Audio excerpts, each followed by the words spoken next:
ba ba ba ba ba ba, because they know 7-8 songs, but they haven't experienced this ba da da da da da da da, or Sure.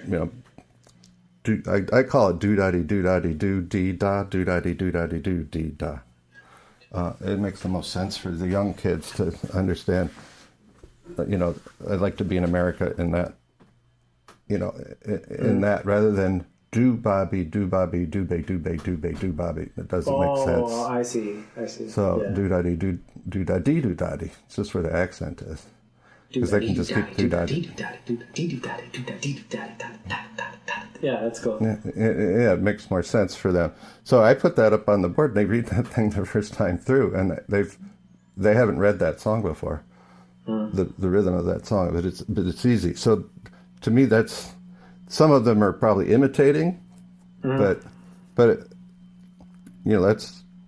But I don't want to get off the fluency of it. This ties back into fluency very well with a lot of this fluency stuff. The tonal patterns are already so fast. Bum bum bum. I mean, that's pretty freaking fast. Like I'm not that worried about applying, this precision teaching stuff to that. But for symbolic association, this is super useful, because if you have a bunch of students that can read familiar patterns in familiar order and familiar patterns in unfamiliar order, but you notice some of them can do it a hell of a lot faster than other ones, it's because they have more fluency. It's a function of the speed. So it's not just important that you can accurately sing tonal patterns in unfamiliar order. See a familiar tonal pattern in unfamiliar order already is. And what they've done in the precision teaching world for reading, for example, teaching kids how to read, like English, they have a benchmark. So they try to get kids to 150-ish words a minute when they're teaching them to read, and that's considered the benchmark. And what we need to do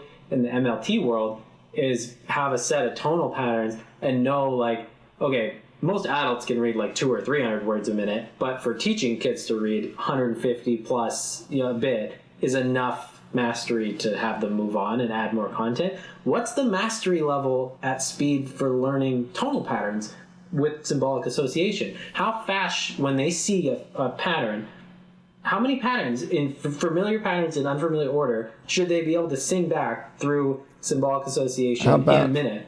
How about you flash them for a half a second, a tonal pattern, and then it's gone, but play it. Exactly. Like you recognize and play it. The same way they're measuring your vocabulary is if they flash that word and you don't instantly recognize it, well, you're probably not familiar enough with it, or you don't have the reading skills, right, for it, which is probably the same thing. But that you have a moment to get the whole. You don't have time to sound out the letters. That's the point of that short. Because you want to look at the whole, and it's through, and the next word is through, but it's spelled, the other way. So the way that Lindsley proposed you track this is by, he calls it tracking frequencies. So how many times can you do something? And you can either do this in you can do this on all kind of intervals, like 30 seconds or 1 minute is standard. 1 minute of 1 minute of concentrating on singing tonal patterns is a lot for young brains to do. So I relegate it to 30 seconds. But basically what you do is you would time for 30 seconds, see how many of these familiar patterns they can sing when they're given in unfamiliar order, and you write that number down. And you basically track, is this getting better over time? Yeah. The first thing in his theory, and I'll put a link to the paper that I've been reading, is this focus on direct observable behavior. That's the first thing. So it's not something that you have to guess is happening in the brain. It's what can the child do, right? So it's really... Which is why we need singing in MLT, which is insane how well this stuff... I think Gordon was a behaviorist at heart, so it lines totally. up. Totally. And then comes this frequency as a measure, right? So a performance. And then there's this thing that I don't quite got my hands around yet. He calls it a standard acceleration chart. Yeah. And this gets beyond what I've been able to. There's just some new vocabulary in there, but basically, what you're saying is you plot data, right, and see how quickly they're moving along and how quickly it should go, and then it gets into some math, and it's a the little bit SCC charts, it's a little bit nuts. But for the point of this podcast, it gets nuts. But the last one is where I think the juice comes. It's like you always revert back to what the learner needs, right? It's like the book isn't right. It's what pay attention. And this is where it really aligns with so much, not only with the cognitive neuroscience piece of it, but also obviously back to our favorite and dear friend, Zig. Yeah, Engelman. So they knew all this, and like, you know, I want to highlight something that you just said. This idea of meeting the kids where they are and cutting them some slack.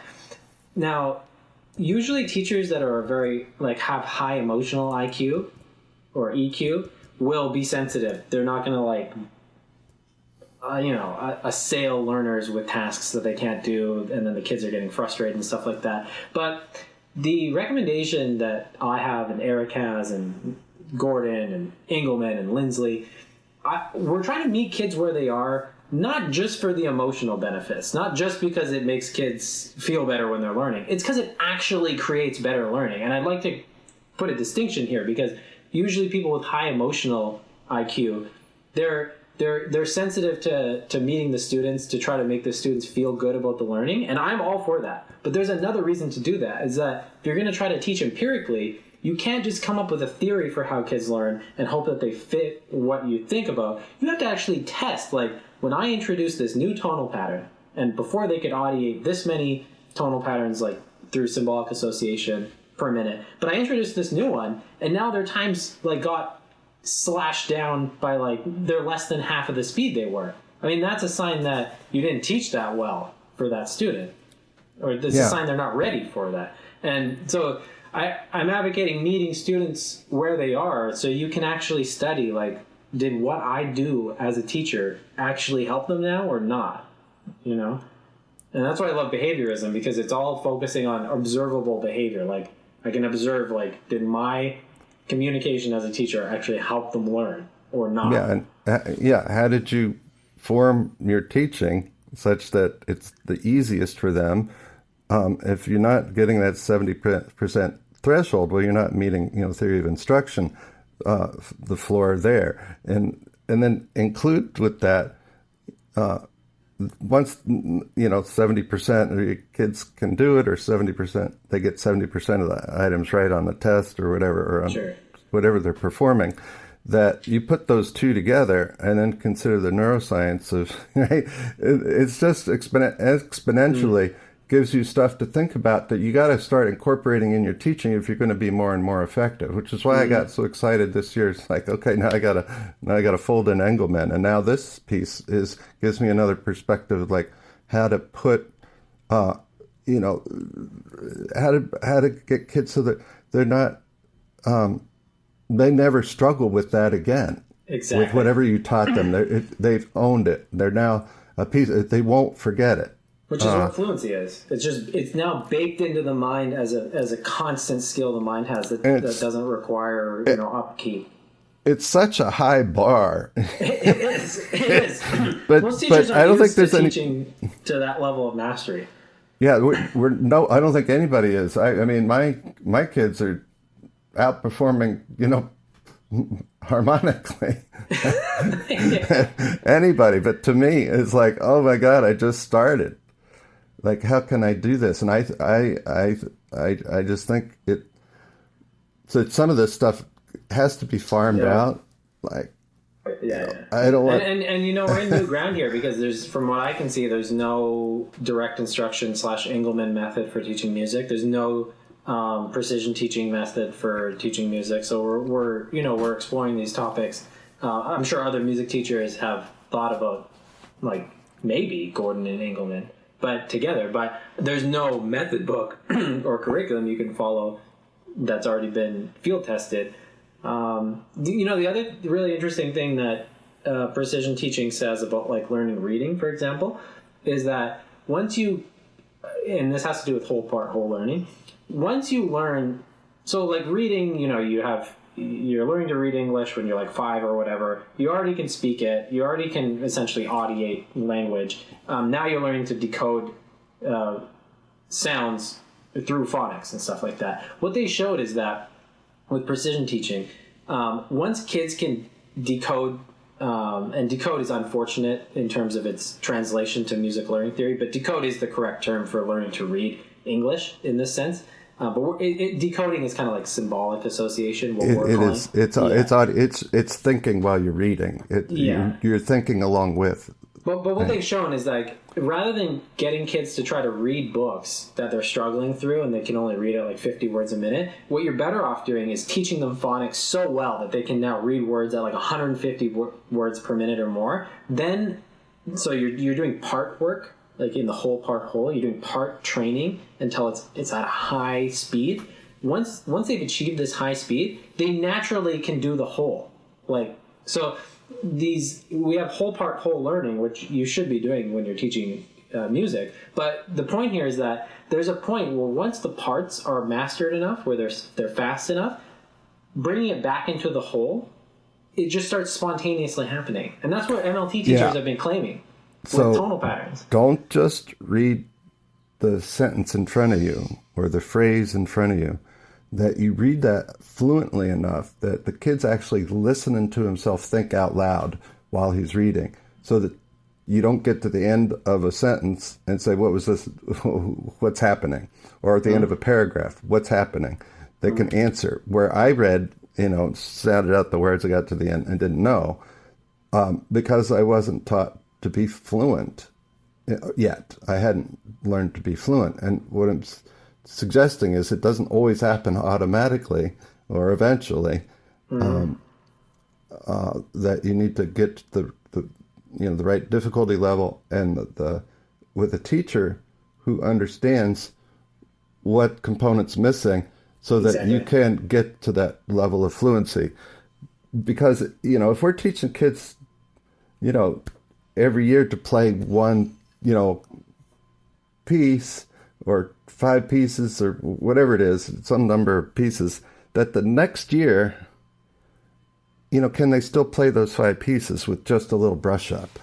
I mean, this is Paul Harris's whole point, is that if you don't teach the components of music, whether or not you're teaching decoding or not, I mean, like, there are worse ways to do decoding. We were talking about this off air, but whether or not you're using MLT full blown or it's some combination of how Paul Harris is teaching, which is it's like intuitive MLT. He understands this stuff at an intuitive level. I mean, the question is, are you just teaching like 5 pieces a year by rote, or are they actually learning skills that they can recycle into other pieces? Yeah, and not just advancing difficulty level, like this sonata's easier than this one, so put that one first. But there's skills that are learned that will apply to everything going forward.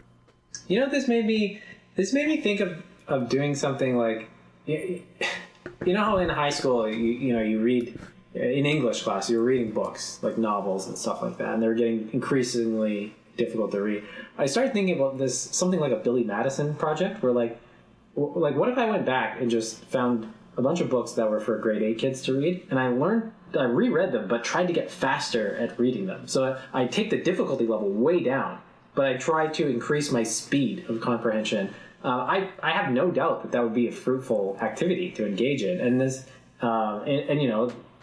trying to work on your actual like English skills like this would probably be useful. Yeah, for sure. Yeah. I think that's part of why learning sequences in music is hard to get through, right? Because there's just so much new vocabulary. I mean, it's hard to get up to speed. You can't read a whole sentence quickly in that book. Yeah, I mean, learning sequences in music and theory of instruction are both like impenetrably dense in terms of like you really need to essentially memorize a ton of stuff to properly read it, because there's so much new, like you said, vocabulary coming at you. Unless that's all online, the sentences are just going to sound like you're reading alien text. Yep. And you miss the finesse, and like Gordon has this like, we've talked about this before in private, but he had this like way of talking that was like, it almost reminds me of like if an eagle wrote like a thesis, like it would have this like this confidence to it and this like shine to it. And I never met Gordon, but I can feel it when I hear him talk and in his writing. It's it's got heavy. this way that he It's carries got weight. himself. It's got weight. Yeah, he's got a personality too. So, I mean, this is something interesting you can do, and just maybe notice this with your own students. Like, if you have a set of songs that you teach or a set of patterns that you teach, start noticing the students that you have that you think are excelling. I bet you'll notice that they're the ones that just can do that stuff rapidly, fast, compared to the students that you have that are not, as quick, not as fluent as them. You'll probably find speed is a very large influence here. Yeah. It's a component of fluency, right? And if you don't have fluency, maybe you're not at the top level that the audiation skill or the technical skill that you're presenting. Even I was thinking about musical counting. So One enda? No, not that kind of counting. Like with whether you want to use solfege or pitch letters, I am not that concerned about. But a lot of students can count. Like if you're on pitch letters, they can go A B C D E F G, but they can't go backwards. They can't go G F E D C B A, and or counting in thirds like A C G B D F A C G B D F, right? And a lot of kids never learn to do those things on instruments, or even how to do that and link it with your audiation and context. But I mean, that's what Engelman was doing with teaching kids math. He was teaching them to count rapidly. But it's kind of interesting. The possibilities for where this to go are hilarious. Like, it's just... And then I start thinking, like, programs could be tracking this. Like, programs like Musician or whatever. Like, here's some free ideas, guys. Tracking how fast students are learning the content that you're throwing at them. And then ask them to do what you just said. Now read that sentence backwards. Or,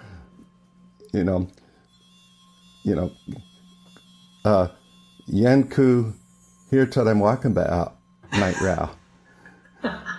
Sort of my weighing. Get creative with it, right?